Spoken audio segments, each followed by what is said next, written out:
ভূমিকম্প কখনো মানুষ মারে না, মানুষ মারে দুর্বল ভবন। নন ইঞ্জিনিয়ার পারসন যিনি ইঞ্জিনিয়ারিং বিষয়ে জ্ঞান রাখেন না, তিনিও কিন্তু প্রাথমিক যাচাই বাছাই করতে পারেন। ভবনের ডিজাইনে আমরা অনেক সময় দেখি যে আর্থকুইক রেসিস্ট্যান্ট। ভূমিকম্প হলে বিল্ডিং ভেঙে পড়বে না, এটা মিন করে না। ফ্ল্যাট কেনার সময় সাধারণ মানুষ আসলে কোন ভুলগুলো করে? আমরা সবাই একটি নিরাপদ ফ্ল্যাট চাই, যেখানে পরিবার নিশ্চিন্তে থাকবে, শান্তিতে ঘুমাবে। সম্প্রতি কয়েকটি ভূমিকম্পে আমরা সবাই অনেক বেশি সচেতন হয়ে গেছি এবং সবার মধ্যেই কিন্তু একটা ভয় কাজ করছে। তো আজকের পর্বে আমরা জানব নিরাপদ ভবন আসলে কি এবং ফ্ল্যাট কেনার আগে কোন বিষয়টা অবশ্যই দেখে নেওয়া জরুরি। আমাদের সঙ্গে আজকের এই গুরুত্বপূর্ণ বিষয়ে আলোচনা করবার জন্য যুক্ত রয়েছেন গবেষক ও শিক্ষক doctor Kabir Hossain sir.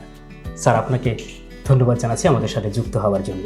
Thank you for inviting to this programme. যদি আপনি ফ্ল্যাট কিনতে চান, নিরাপদ ভবন বুঝতে চান এবং এনডিএল বিল্ডার্স কীভাবে স্ট্যান্ডার্ড মেনটেন করে কাজ করে এটা জানতে চান, তাহলে এই পর্বটি আপনার জন্য। আশা করছি পুরো পর্ব জুড়েই আপনারা আমাদের সাথেই থাকবেন। স্যার, একটি বাড়ির কোন কোন কাগজপত্রগুলো থাকা আবশ্যক? সেই কাগজগুলো দেখে কি আসলে বোঝা যাবে যে এই ভবনটা নিরাপদ কিনা? অবশ্যই আমি স্ট্রাকচারাল পয়েন্ট অফ ভিউ থেকেই বলবো যে কাঠামোগত নিরাপত্তা। প্রথমতই দেখতে হবে যে এই বিল্ডিংয়ের সয়েল টেস্ট রিপোর্ট আছে কিনা, এবং সয়েল টেস্ট রিপোর্ট গুরুত্বের সাথে যে সমস্ত তথ্য দরকার সেগুলো সহ করা হয়েছে কিনা। তো এটা একজন সাধারণ মানুষের পক্ষে বোঝা কষ্টকর। এজন্য সাজেশন থাকবে যে পরিচিত একজন ইঞ্জিনিয়ার বা যারা কাজ করেন ইঞ্জিনিয়ার হিসেবে, তাদের একজনকে সাথে নিয়ে থার্ড পার্টি হিসেবে ডেভেলপার কোম্পানি বা যাদের কাছ থেকে আপনি ক্রয় করবেন তাদের সাথে এই ব্যাপারে কথা বলা। তিনি দেখে এনশিওর করতে পারবেন যে সয়েল টেস্ট করা হয়েছে কিনা, ডেফিনেটলি করা হয়েছে এবং সব তথ্য ঠিকমতো আছে কিনা। দ্বিতীয়ত, আমরা বিল্ডিং ডিজাইনে একজন ইঞ্জিনিয়ার যিনি স্ট্রাকচারাল ডিজাইন করেন এবং একজন ফাউন্ডেশন ইঞ্জিনিয়ার, অথবা অনেক সময় স্ট্রাকচারাল ইঞ্জিনিয়ারিং ফাউন্ডেশনও ডিজাইন করে থাকেন। ফাউন্ডেশন বলতে বিল্ডিং যে ফুটিংয়ের উপরে আসলে মাটির মধ্যে দাঁড়িয়ে থাকে।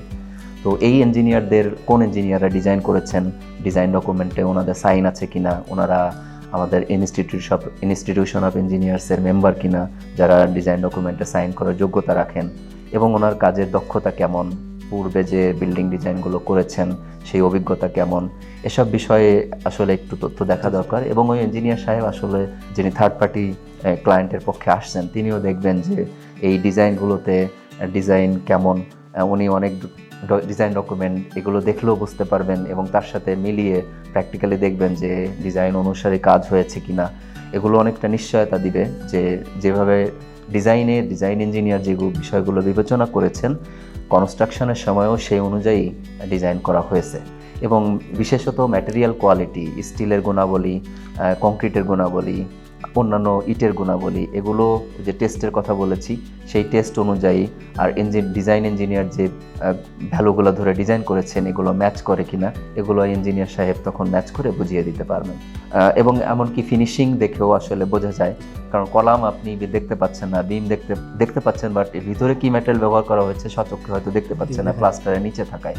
তো বিল্ডিংয়ের ফিনিশিং কাজ, যেমন আমরা একবারে যদি বলি যে কালার যেটা, এটাতেও যদি কোথাও কোনো ত্রুটি থাকে সেগুলো কিন্তু বিল্ডিংয়ের কোয়ালিটি নিশ্চিত করে।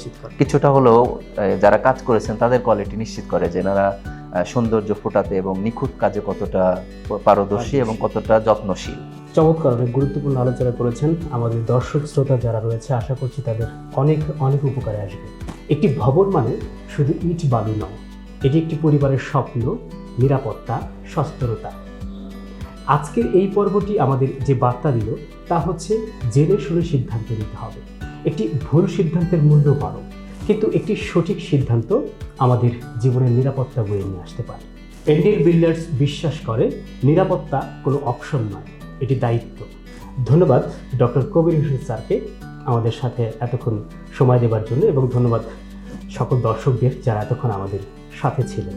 আবার দেখা হবে পরবর্তী পর্বে নিরাপত্তা, সচেতনতা, আস্থার কোনো আলোচনায়। সে পর্যন্ত ভালো থাকবেন। ধন্যবাদ সবাইকে।